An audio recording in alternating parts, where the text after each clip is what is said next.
Yo, what is up YouTube? I'm Blitz5 and I just got something in the mail that I'm pretty excited about. This is a Western Digital external hard drive called My Passport, and this is a 2 terabyte hard drive because I've actually just filled up my 1 terabyte hard drive on my computer. And for anybody that's not into computers or really into any of this stuff at all, they're probably like, why the fuck would I even care about that? Basically for me, because I had this new DSLR camera, let me just refocus myself, and the Jerome, I'm filling up a ton of storage. So imagine, like, for example, if you have an iPhone, which you probably do, or Samsung Galaxy or whatever, this probably has like 64 gigs or 128 gigs, whatever the number is. And this has been progressing as time has gone on. Like the first iPhones had like 8 gigs of storage on it, but now that people take more videos and pictures, they need more storage. They can also charge a lot more money for it. But anyways, so with 1 terabyte, imagine you fill up a 100 gigabyte iPhone for simplicity.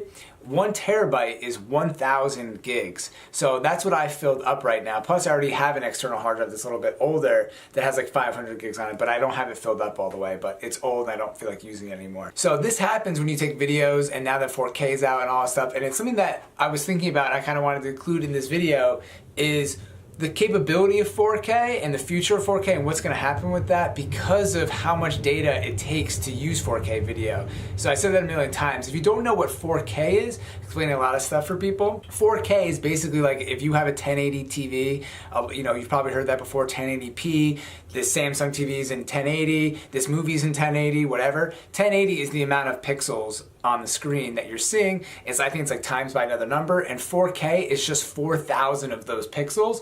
And basically pixels are what make up the TV or the monitor, the screen, and the more pixels, the more fluid or the better the picture is, all that stuff, because there's just more. And then at a certain point, there's like a loss of any future gain, I guess, because the human eye can only just comprehend so many pixels. They can only go so far with it. But 4K is really awesome, and it's kind of already here. People have 4K TVs. The drone shoots in 4K. Like for example, I purposely chose not to get a DSLR that shoots in 4K because it takes up so much video and takes so much longer to upload to YouTube. And a lot of people don't even have like the capability to watch 4K stuff or really watch it in the full 4K-ness that it can be in. Like you need to have a really good internet connection and a 4K monitor and all that stuff. So even for me, the monitor that I'm editing the 4K in isn't even in 4K.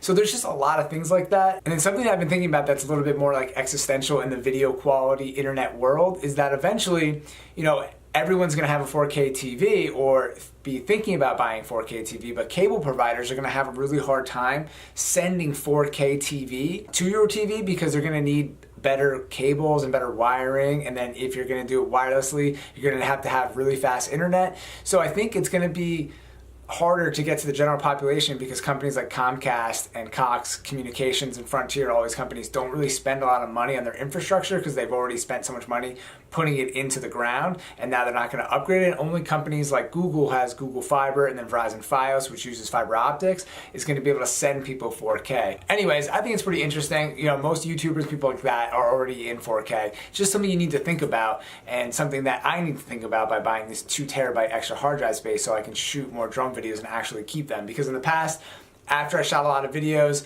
I would edit them and then I would keep the final product that I put on YouTube, and I would delete everything else out. And sometimes I want to keep that footage. So I tried to keep all of the good stuff that I like. That's why I filled up 1 terabyte. But I've had to delete a lot of footage that I didn't want to, especially my old video game footage. But what's nice is YouTube has a feature now where you can actually go back and download the videos you uploaded to YouTube, which is crazy because YouTube is storing all of this footage for however long. I mean, I uploaded these videos like 5 years ago. So that just shows you how crazy YouTube and Google is that they have the capacity to store all this stuff. And you could probably go into that for like a whole nother video, but basically what they do is they pay for like servers in the middle of Wyoming because the land is so cheap, and they just have huge warehouses that store these servers and cool them because it overheats because of all the electronics in there. And that's like a whole business in itself. It's just running these servers, and Google could probably take over the world with how many servers they have out there in the world with all these videos and stuff like that. So I don't know, a little bit more of a techie, geeky conversation, but something I thought was interesting. I'm gonna go unbox this, no video. Pretty simple. I think it's only this thing and a wire. Hook it up, organize my computer tonight, and become a professional YouTuber.